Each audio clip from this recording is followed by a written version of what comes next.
because I've had cancer since '04, I've been on long-term disability. I'm a specialist in second language acquisition, one of my pride and joys. At Purdue, I directed the lower division program for almost 10 years. I discovered my cancer on my birthday in the summer of 2004. After many years of great fatigue and negative test results, searching for the underlying cause. So I've been on long-term disability since '04, fighting this very rare cancer called adenoid cystic carcinoma, or ACC. There are approximately 50 cases a year diagnosed with this, and like mine, most ACC cases present themselves as a tumor that starts in the salivary glands at the boundary of soft and hard palate in the roof of the mouth. It's usually a very slow-growing form of cancer, and during the early stages, it can first metastasize along the nerves to the brain. And after multiple metastases like mine, it appears to grow exponentially, as it's now occurring to me.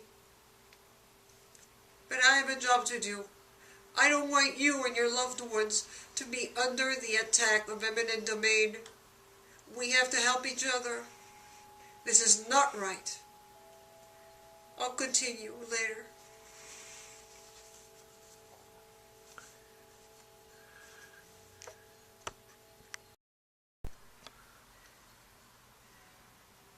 During my surgery to remove the initial mass, the cancer, it was found to have spread into the surrounding facial tissue, bone, soft tissue, and brainstem. But luckily during surgery, my husband, bless his heart, decided against the surgical removal of my jaw, teeth, and cheek. He had to decide, and he decided well. They cored through the back of my throat to my brainstem to remove the cancerous greater palatine nerve, and other masses I won't get into were also removed. This is a kinder, gentler surgery that also left me forever with a major oral defect and the inability to speak or eat normally again. After a period of recovery from surgery,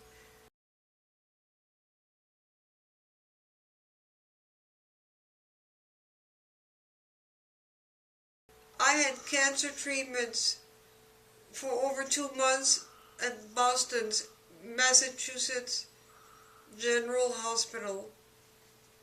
There I had daily proton beam radiation,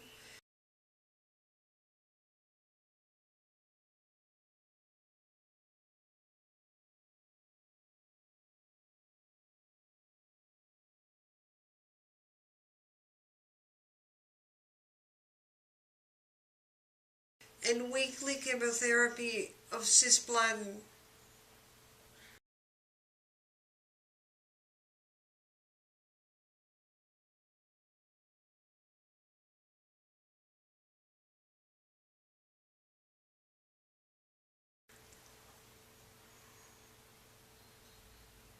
As the doctor said, and I knew that it was the right thing for me to do, they would bring me very close to my death in order to save me. And they saved me, and they give me faith, and I bless them for it. Yet I was very lucky, and the world-class MGH cancer treatment program successfully stopped the cancer to my head. I pray in gratitude every day. However, it came at a great personal loss that I must accept. It left me permanently with short-term and long-term memory loss,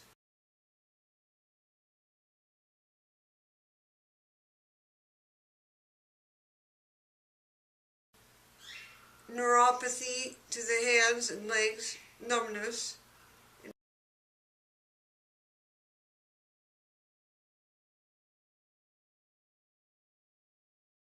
my limbs,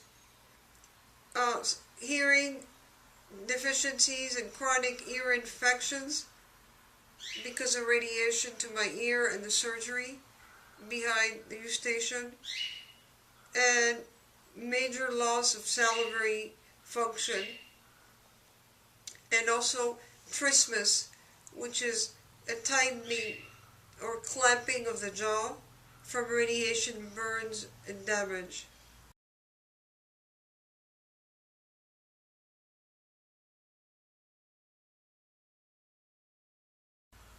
And finally, necrosis of throat, bone, and bone tissue, which is the death of the bone,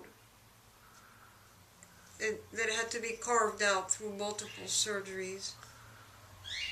I was no longer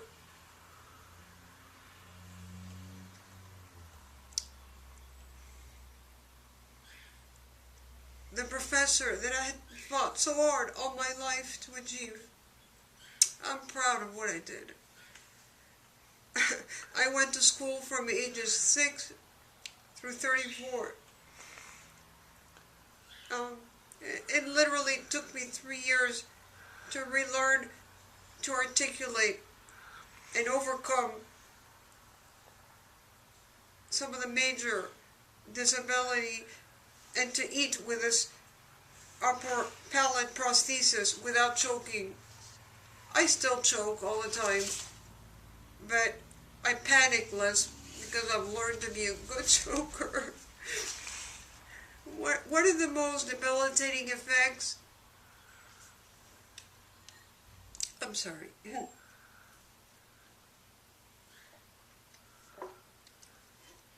Is that I can't project my voice over a crowd or speak for a long time without shortness of breath, and then also getting dry mouth syndrome. Some of the worst time occurs when my oral tissue hurts so much that I can't wear the prosthesis. So I have to remove it, and when I speak or eat in public and people hear my speech without it, they treat me either as deaf, dumb, or retarded. I have learned compassion. Bless you all who have a speech impediment. I think you need to know what I mean.